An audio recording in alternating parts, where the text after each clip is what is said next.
students, welcome back to our YouTube channel Ashima Classes. Today we discuss about bank, definition of bank and functions of bank. तो देखिए bank क्या है. A bank is a financial institution that accept deposit of money from public withdrawable by check और ATM.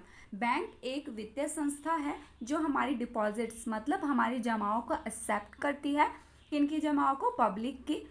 Withdrawable by check और ATM, और उस पैसे को हम जब चाहें विड्रॉ मतलब हम निकाल सकते हैं चेक के थ्रू या फिर एटीएम के थ्रू. और बैंकों ने जो हमारी डिपॉजिट्स एक्सेप्ट करी हैं उनके पास मनी जो है कलेक्ट हो जाती है. उस मनी का वो क्या यूज़ करते हैं? Uses the money so collected for lending to household. जिनको घर बनाने के लिए पैसा चाहिए उनको लोन प्रोवाइड कर दिया जाता है. जिन्हें बिजनेस स्टार्ट करना है उनको लोन प्रोवाइड कर देती है बैंक, या फिर जिन्हें फर्म्स एक्सपेंड करनी है उनको लोन प्रोवाइड कर दिया जाता है. और do any of the other things that required boring money. अगर किसी और काम के लिए किसी को पैसा चाहिए तो उनको लोन दे दिया जाता है. Bank provide on your deposits. आपकी डिपॉजिट्स पर बैंक आपको इंटरेस्ट देते हैं. वो तभी तो आपको इंटरेस्ट दे पाते हैं क्योंकि उन्होंने आपकी मनी का यूज़ करा. आपकी डिपॉजिट्स जो आई हैं बैंक में उनका यूज़ करा. उन्होंने दूसरों को उन पैसों को लोन दे दिया तो इंटरेस्ट चार्ज करा, जिससे अकाउंट होल्डर को भी वो इंटरेस्ट दे पा रहे हैं और बैंकों के पास भी इंटरेस्ट आ रहा है. उसका कुछ पार्ट वो अपने अकाउंट होल्डर को दे देते हैं और कुछ पार्ट वो अपने पास रखते हैं. आई होप आपको मीनिंग समझ आया होगा बैंक का. तो अब आते हैं हम डेफिनेशन की तरफ. तो देखिए डेफिनेशन क्या दी गई है. इंडियन बैंकिंग रेगुलेशन एक्ट 1949 के अकॉर्डिंग बैंक की क्या डेफिनेशन है?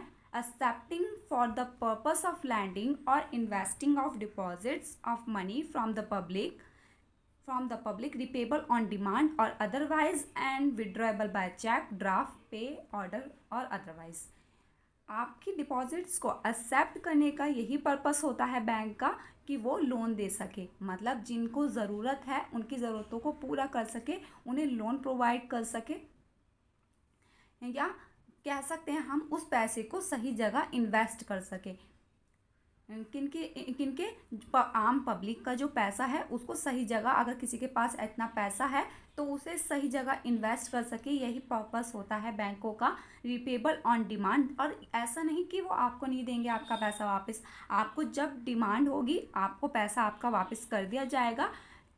चाहे आप उसे विड्रॉ कर सकते हैं चेक के थ्रू, ड्राफ्ट के थ्रू, पे ऑर्डर और अदरवाइज. मतलब जैसे आप फिक्स डिपॉजिट करा देते हैं तो आपका पैसा फिक्स हो जाता है, उस पर इंटरेस्ट आपको ज़्यादा मिलता है. वो इसलिए क्योंकि आपका पैसा बैंकों ने किसी और को लोन पर दे दिया है तो बैंक उससे इंटरेस्ट चार्ज कर रहे हैं, जिससे कि आपको भी इंटरेस्ट ज़्यादा मिल रहा है और कुछ पार्ट बैंक भी इंटरेस्ट का अपने पास रख रहे हैं. तो वो पैसा क्या है, सही जगह इन्वेस्ट हो जाता है. यही पर्पस होता है बस बैंकों का, आपकी डिपॉजिट्स को एक्सेप्ट करने का. फंक्शंस देखते हैं. फंक्शंस क्या हैं बैंक के? फंक्शंस ऑफ बैंक, इनको दो पार्टों में डिवाइड कर दिया गया है. Functions of banks are divided into two parts, primary function, secondary function. Primary functions में आते हैं हमारे acceptance of deposits, providing loans and advances. मतलब जो डिपॉजिट्स और लोन्स और एडवांस से रिलेटेड जो भी काम है वो प्राइमरी फंक्शंस कहलाते हैं हमारे. और बाकी के जो भी प्राइमरी फंक्शंस को छोड़कर अदर काम जो बैंक करते हैं हमारे लिए वो एजेंसी फंक्शंस या यूटिलिटी फंक्शंस में आते हैं. तो देखिए हम डिटेल में देखेंगे प्राइमरी फंक्शंस क्या होते हैं. देखिए डिपॉजिट्स हमारे प्राइमरी फंक्शंस में आते हैं. सेविंग अकाउंट किस लिए होता है? हमारा पर्सनल यूज़ के लिए होता है. ये पर्सनल इनकम के लिए खुलवाया जाता है, हमारे पर्सनल यूज़ के लिए. इसमें हमें इंटरेस्ट भी दिया जाता है, हम अपने पैसे को डिपॉजिट्स कर सकते हैं. और इसमें जो होती है मिनिमम बैलेंस रिक्वायर्ड होता है. ट्रांजैक्शंस जो होती हैं हमारी लिमिटेड होती हैं इसमें सेविंग अकाउंट्स में, और हम अपनी मनी को जब चाहें तब निकाल भी सकते हैं.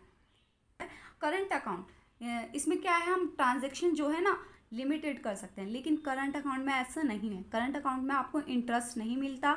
ये बिजनेस पर्पस के लिए ओपन कराया जाता है. जब भी आप बिजनेस पर्पस के लिए अकाउंट ओपन कराने जाएंगे बैंक में तो बैंक आपको करंट अकाउंट प्रेफर करेंगे. तो करंट अकाउंट में आप ट्रांजैक्शन अनलिमिटेड कर सकते हैं. अपनी जितनी चाहें एवरीडे उतनी ट्रांजैक्शन कर सकते हैं, लेकिन आपको कोई भी इंटरेस्ट नहीं दिया जाएगा. लेकिन सेविंग अकाउंट्स में आप ट्रांजैक्शंस की लिमिट है आपकी, लिमिटेड ट्रांजैक्शंस ही कर सकते हैं, लेकिन आपको इंटरेस्ट दिया जाता है। टर्म डिपॉजिट्स में क्या होता है, इसमें आपको इंटरेस्ट ज़्यादा मिलता है। इसमें आपको एक बारी में पूरी, पहले तो इसमें आती है फिक्स डिपॉजिट और रिकरिंग डिपॉजिट्स। आपकी टर्म डिपॉजिट में, फिक्स डिपॉजिट में क्या होता है, आपको एक बारी में पूरा पैसा जमा करवा दिया जाता है। आपकी मनी एक टाइम के लिए लॉक कर दी जाती है और आपको मैच्योरिटी डेट पर आपका पैसा दे दिया जाता है विद कैलकुलेटेड इंटरेस्ट। और टर्म डिपॉजिट में आपको सेविंग अकाउंट्स के कंपैरिजन में ज़्यादा इंटरेस्ट मिलता है।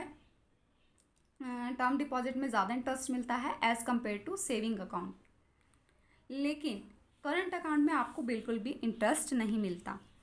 रिकरिंग डिपॉजिट्स भी एक टर्म डिपॉजिट का ही पार्ट है। उसमें क्या होता है, आपको कुछ कुछ बेसिस पर आप अपना पैसा जमा करवा सकते हैं। जैसे लमसम अमाउंट आप जमा करवा दीजिए 6 मंथ पर या monthly. Loans and advances, cash credit, ये किनको दिया जाता है, ये बिजनेस वालों को दिया जाता है। उनकी डेली नीड होती है ना, तो उनको दिया जाता है छोटे बेसिस पर, मतलब छोटे लेवल पर होता है ये। ओवरड्राफ्ट, ये पर्सनल यूज़ के लिए होता है, जैसे हमें पर्सनल नीड के लिए पर्सनल लोन चाहिए। पर्सनल लोन का यहाँ पर मतलब है जैसे हमें एक्स्ट्रा मनी चाहिए, बैंक से कुछ एक्स्ट्रा मनी की नीड है पर हमारे अकाउंट में उतना पैसा नहीं है, तो हम ओवरड्राफ्ट की फैसिलिटी ले सकते हैं। पर ये छोटे लेवल पर होता है, ये नहीं बहुत ज़्यादा अमाउंट ले सकते हैं हम, पर ले सकते हैं ओवरड्राफ्ट की फैसिलिटी बैंक से। टर्म लोन, हाउसिंग लोन या फिर एजुकेशन लोन, ये हमारे आते हैं टर्म लोन के अंदर। टर्म लोन में हमारी जो टर्म है पहले से डिसाइड कर दी जाती है कि कितने टाइम के लिए आपने लोन ले रखा है, और इसमें हमें ईएमआई बना दी जाती है विद कैलकुलेटेड इंटरेस्ट, कि देखिए भाई इसमें आपका प्रिंसिपल अमाउंट भी है और आपका इंटरेस्ट भी है, तो आपको हर मंथली इतना अमाउंट पे करना होगा, तो ईएमआई बना दी जाती है। सेकेंडरी फंक्शन, सेकेंडरी फंक्शंस में आते हैं हमारे एजेंसी फंक्शन और यूटिलिटी फंक्शन।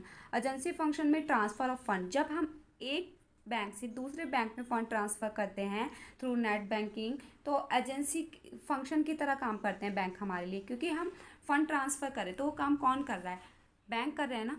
एजेंसी फंक्शन की तरह हमारे लिए काम कलेक्शन ऑफ चेक्स, जब हम किसी को चेक असाइन कर देते हैं तो बैंक क्या करते हैं, उन चेक्स को कलेक्ट करते हैं, देन उसको चेक करा जाता है, फिर जाकर आपका फ़ंड ट्रांसफ़र होता है।